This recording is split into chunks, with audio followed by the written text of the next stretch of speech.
कुछ साल पहले एक छोटे से गांव में एक पुराने और डरावने घर की कहानी सुनाई जाती थी। गांव वाले उस घर को भूतिया घर कहकर डरते थे। घर में कोई भी रहने के लिए तैयार नहीं था, क्योंकि किसी भी व्यक्ति की आवाज या कदमों की आहट सुनाई देती थी, लेकिन किसी को नजर आते हुए कभी नहीं देखा गया था।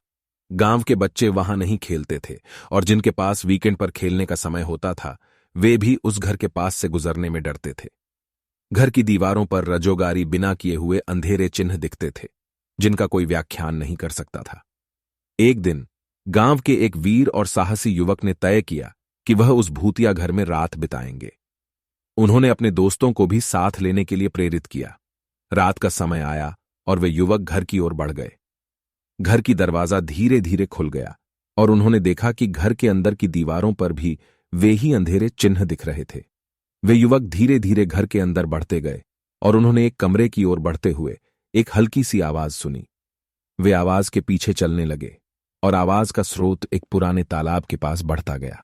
तालाब के किनारे पहुंचकर वे युवक एक पुराने मंदिर के सामने खड़े हुए दिखे और वहां पर एक सुंदर सी लकड़ी की प्याली खड़ी थी।